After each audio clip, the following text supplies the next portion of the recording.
Sambit Patra joins us again tonight from the BJP. We've got Dr. Surjit Bhalla as well. Mr. N. Ram joins us this evening from Chennai and will be joined by the Congress in just a little while from now. Before I come to Sambit, Surjit Bhalla, this question to you first. Does it appear to you that the Finance Minister perhaps spoke in too much haste while talking about these as commercial transactions, particularly when, admittedly, the ED is still probing this matter, something that they've already told the High Court? Should he have said it? Well, you know, I've been looking at this in some detail over the last week or 10 days since the crisis broke. And for the life of me, I cannot find out or cannot identify what the real problem is. For example, this deal between Dushyant Singh and Lalit Modi happened when the UPA was in power and happened in 2008, 2009. That is 6 years when the UPA was in power, and if the UPA gave Dushyant Singh a clean chit, why shouldn't the BJP give Dushyant Singh a clean chit? So that's point number one. But there's an ED probe. The second point I want to really stress. There is an ED probe which this government has told the court about. Then they shouldn't have a probe. And when did you have the ED probe? When did it start? Why wasn't there an ED probe under UPA for 6 years, Nidhi? This is going on for 6 years. It didn't happen yesterday, and everything is okay. And then when you have your Srinivasan Jain points out that there's a discrepancy between 815 and 965, that's 150 shares. I agree there's a discrepancy, but the larger discrepancy is why did not the UPA probe this angle for 6 years? That's the question I want to ask. And the last point I want to make, I think all of you guys are missing the story. The real story is the BCCI, which has representatives from the BJP and from the Congress and has had these politicians ruling the roost for the last 35, 40 years. That's the larger question. Why is everybody afraid of Lalit Modi? All the politicians from both parties are afraid of what Mr. Lalit Modi might have on them. Actually, that's the real parties. issue, And not whether Dushyant Singh, etc. No, but I think there are serious questions, and the point is, Mr. N. Ram, that if the ED has just months earlier at the beginning of this year said that it is currently investigating Dushyant Singh's links, then should the Finance Minister have suggested that this is just a commercial transaction? Then what's the probe about? Absolutely, he's completely out of line, Arun Jaitley, and this amounts to prejudicing the investigation, because if the Finance Minister says it, and a part of the arm of the Finance Ministry is supposed to investigate it independently under the law of the land, then I think you have certainly done something that you shouldn't have done. But the bigger issue, I don't agree that the big issue is about the BCCI. Of course, the BCCI is dragged into it. Right now, we are focusing on an alleged transgression by the Chief Minister of Rajasthan. We can't run away from the problem that she gave this support to Lalit Modi when everything was known about what the problem was for him. Now she says she can't remember the document. She hasn't denied it. Lalit Modi says that he has a copy of the document and it's in court and he signed it. She came and signed it, and the lawyer was present and so on. So you can't run away from the problem. All this is just to divert attention from the real issue. And let's not forget that Sushma Swaraj is guilty of ministerial misconduct in this case.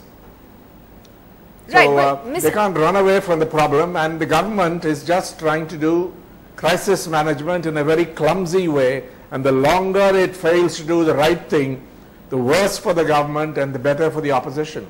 Sambit Patra, I'll take that criticism. I'll take that criticism that Mr. N. Ram makes, that is this clumsy firefighting, is this a clumsy defense that the government is putting on, and particularly the criticism that the Congress made today on the Finance Minister's statement. We'll talk about the UPA a little later, but the point is there is currently an ED probe that is underway. Should Mr. Jaitley have said that this is just a commercial transaction? Has he basically given Dushyant Singh a clean chit? Is everything above board? See, Nidhi, clumsy is the word which I would cling to.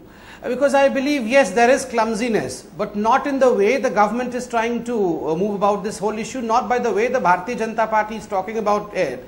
I mean, the way the whole thing is unraveling in media and the opponents are taking on us, it is quite clumsy. No one is able to understand what has really happened. Where is the quid pro quo? A coal block was given, or a spectrum was given, or lakhs of crores of rupees exchanged hands. No one knows. So even by every second, we get a piece of paper as an email, which is nothing but a thank you note to someone. We get to learn that Bansuri Swaraj was a lawyer in Madhya Pradesh. I mean, what kind of quid pro quo is this? What kind of corruption is this? And as far as Mr. Jaitley stating certain facts are concerned, well, whatever Mr. Jaitley stated as a finance minister, let me tell you, Mr. Jaitley is one of those people in this country who weighs his every word before he speaks. He is an impeccable lawyer and an impeccable finance minister with great integrity. He speaks every word with great deal of deliberance. And that's the reason he spoke what the facts state. Well, the fact is, it was a commercial transaction between two entities, two private entities. So why should the Enforcement Directorate continue with its probe? Why not end it? I mean, then it's all a farce, no?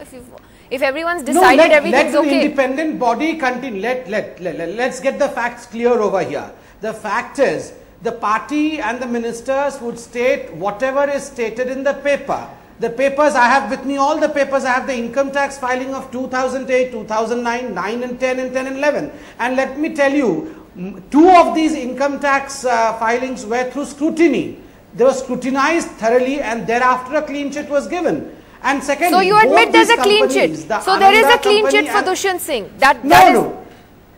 See, there is nothing wrong. There is clean chits are talked about only when there is something wrong. When there is nothing wrong, why do we talk of a clean chit? So there is a clean chit. This is a manufactured scandal. This is no scandal. Why did the ASG tell the court in January that there is an ED probe against Dushyant Singh if there's nothing wrong?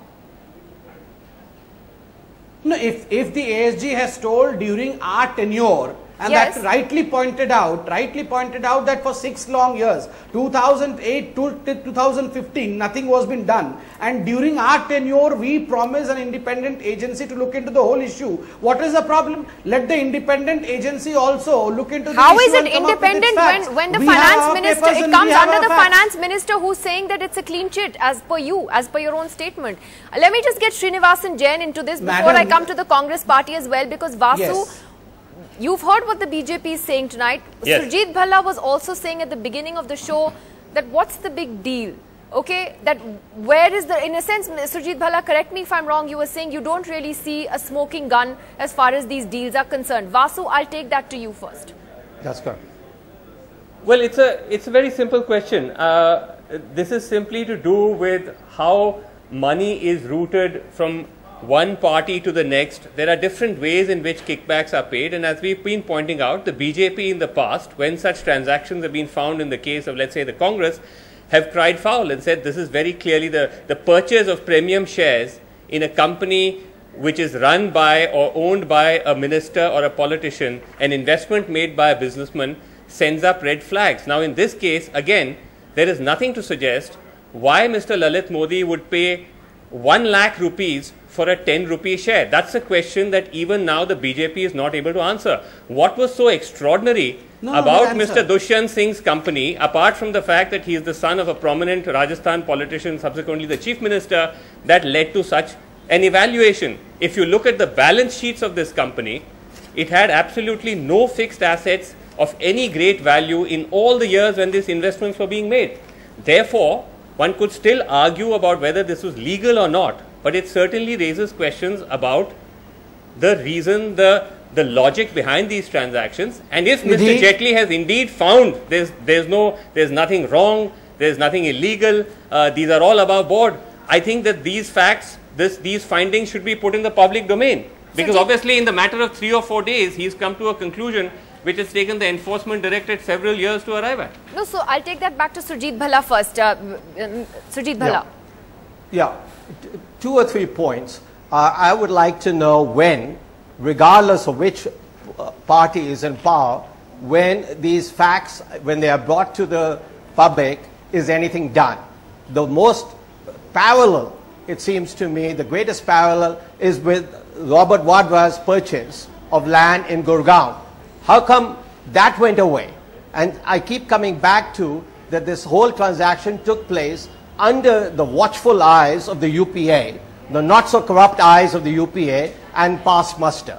Second, I want to come back, since this is more about Vasundhara Raje than about her son, because we don't want to be claiming that the son, the mother should be blamed for what the son does. What did Vasundhara Raje do wrong? She said in this famous letter, and I take have the it facts that with me. she signed it. Let's assume for a moment she signed the letter. All she said was she was willing to be a witness for the immigration application of Mr. Lalit Modi.